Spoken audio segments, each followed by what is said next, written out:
Un sauvetage déconcertant et magnifique, qui soulève des questions sur le pouvoir de la prière.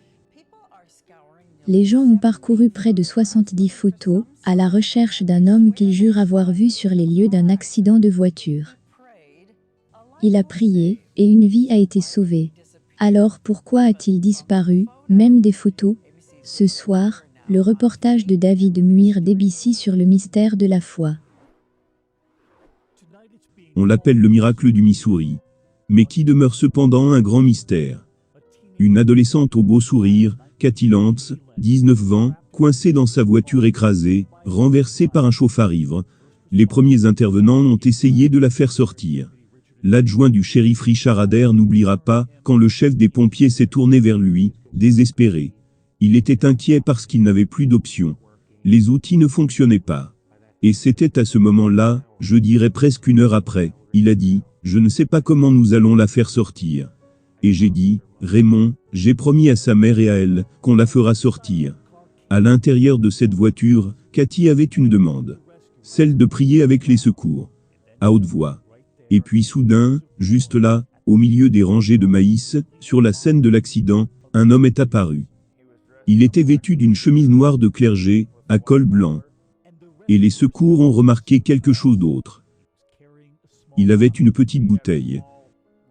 Il avait un petit vase, blanc d'une huile d'onction, ou ce que cela semblait être. Et il a demandé s'il pouvait oindre la fille dans la voiture. Au début, ma première pensée a été que cela enverrait peut-être un mauvais message à Kathy, le fait d'avoir fait appel à un homme de Dieu. Mais ils lui permirent de le faire. Puis un sentiment de calme est venu sur elle, et même encore plus, que ce qu'elle était déjà. Je ne suis pas certain, qui l'a dit, ou comment cela a été dit, et d'où cela venait. Mais nous avons tous très clairement entendu, que nous devions rester calmes, que nos outils allaient désormais fonctionner. Et que nous la sortirions de ce véhicule. Quelques instants plus tard, ce fut ainsi. Un service de secours voisin est arrivé, avec un nouvel ensemble d'outils, plus solides, qui ont permis enfin de couper à travers la ferraille. Ils se retournèrent tous, pour remercier l'homme de Dieu, mais il avait disparu. En fait, sur toutes les photos de l'accident, aucun signe de l'homme de Dieu. Et ce soir, la famille et les amis sont reconnaissants. Que ce soit juste un ministre en un ange, servant comme un ange, ou un véritable ange qui est venu, il était un ange, pour nous tous, et pour Kathy. La page Facebook des pompiers, ce soir s'est vite remplie.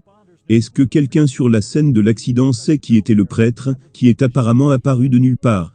Et ce soir, la mère de Kathy a aussi un message. Je suis très heureuse que la presque tragique accident de Kathy nous a tous prouvé que des miracles se produisent encore. Et sa mère a ajouté, s'il vous plaît, continuez à prier pour elle. Et dans les mots de Kathy, priez à haute voix. Et aujourd'hui, nous avons contacté 15 églises à moins de 50 km de cette scène d'accident, personne ne pouvait nous dire qui était cet homme de Dieu. Et quant à Kathy, 6h30 de chirurgie, de nombreux os cassés, mais sa mère dit que son visage et son beau sourire sont intacts. Diane, tout le monde sur la scène du sauvetage, a été touché par cet étranger. Et des dizaines de personnes l'ont vu, et pourtant rien sur les photos. Quelle histoire incroyable. Merci David.